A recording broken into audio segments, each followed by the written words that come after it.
ಉದ್ಘಾಟನೆ ಕಂಡ 45 ಲಕ್ಷದ ಯಾತ್ರಿ ನಿವಾಸ್ ಬಾಗಿಲು ಬಂದ್.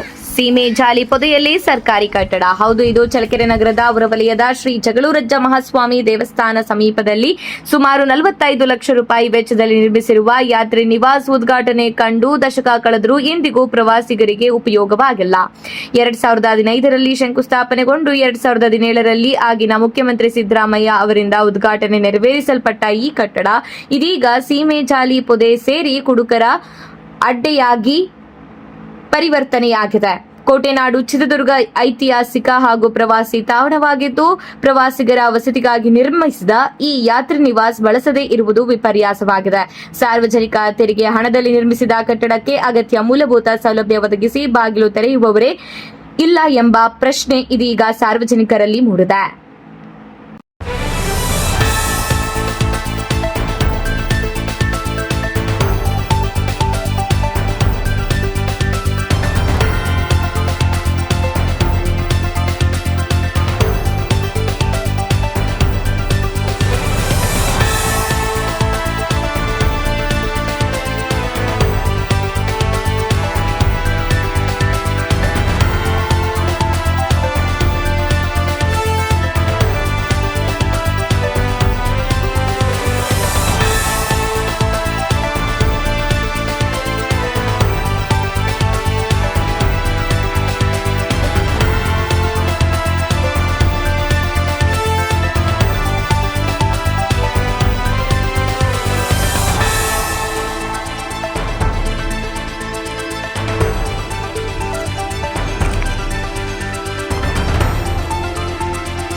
ಈ ಜಗಳೂರಜ್ಜನ ದೇವಸ್ಥಾನದ ಪುಣ್ಯಕ್ಷೇತ್ರವಾದಂಥ ಒಂದು ಸ್ಥಳಕ್ಕೆ ಬಂದಿದ್ದೇವೆ.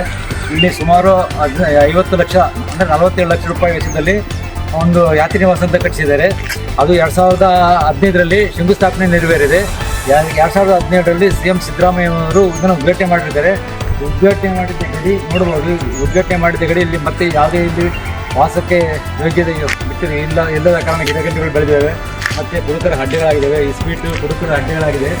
ಸುಮಾರು 47 ಲಕ್ಷ ರೂಪಾಯಿ ಸಾರ್ವಜನಿಕರ ತೆರಿಗೆ ಹಣವನ್ನು ಕಟ್ಟಿಸಿದಂಥ ಕಟ್ಟಡ 10 ವರ್ಷ ಆದರೂ ಉದ್ಘಾಟನೆ ಆಗಿಲ್ಲ. ಇಲ್ಲಿ ಯಾತ್ರಿ ನಿವಾಸ ಅಂದರೆ ಪ್ರವಾಸಿಗರಿಗೆ ಒಂದು ಹೇಳಿ ಮಾಡಿಸಿ ನಮ್ಮ ಚಿತ್ರದುರ್ಗ ಕೋಟೆನಾಡು ಪ್ರವಾಸಿಗರ ತಾಣವಾಗಿದೆ.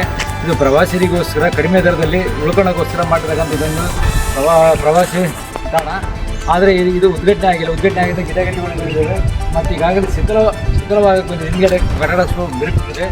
ಮತ್ತು ಕಿಟಕಿ ಬಾಗಿಲು ಇಲ್ಲ, ಬಾಗಿಲುಗಳು ಸಮೇತ ಇಲ್ಲ, ಕಿತ್ಕೊಂಡು ಹೋಗಿದ್ದಾರೆ ಅಂತ ಕಾಣ್ತೇವೆ. ಒಳಗೆ ಬಾಗಿಲು ಸಮೇತ ಇಲ್ಲ. ಈಗಲಾದರೂ ಸಂಬಂಧಪಟ್ಟ ಅಧಿಕಾರಿಗಳು ಕೂಡಲೇ ಇದನ್ನು ಉದ್ಘಾಟನೆ ಮಾಡಿ ಸಾರ್ವಜನಿಕರಿಗೆ ಪ್ರವಾಸಿಗರಿಗೆ ಒಂದು ತಂಗಲು ಒಂದು ವ್ಯವಸ್ಥೆ ಮಾಡಬೇಕು ಅಂತೇಳಿ ಇಲ್ಲಿ ಇವತ್ತು ನಮ್ಮ ಚಳ್ಳಕೆರೆ ಅಂದರೆ ವಿಶ್ವ ಭೂಪಟದಲ್ಲಿ ಸೇರಿದೆ. ಇಲ್ಲಿ DRDO ಭಾರತ ಸಂಸ್ಥೆಗಳು ಅಂತ ಸಂಸ್ಥೆಗಳಿದ್ದಾವೆ. ಇಲ್ಲಿ ಉಳ್ಕೊಳ್ಳೋಕ್ಕಂಥ ಪ್ರವಾಸಿಗರಿಗೆ ಇದೊಂದು ಒಳ್ಳೆಯ ಸ್ಥಳವಾಗಿದೆ. ಆದ್ದರಿಂದ ಕೂಡಲೇ ಸಂಬಂಧಪಟ್ಟ ಅಧಿಕಾರಿಗಳಿರ್ಬೋದು, ಜನಪ್ರತಿನಿಧಿಗಳು ಇದನ್ನು ಉದ್ಘಾಟನೆ ಮಾಡಿ ಪ್ರವಾಸಿಗರಿಗೆ ತಂಗುವಂಥ ಒಂದು ವ್ಯವಸ್ಥೆ ಮಾಡಿಕೊಡ್ಬೇಕು ಅಂತೇಳಿ ನಾವು ಜನತೆಯಿಂದ ಕೇಳ್ಕೊಳ್ತಾ ಇದ್ದೀವಿ.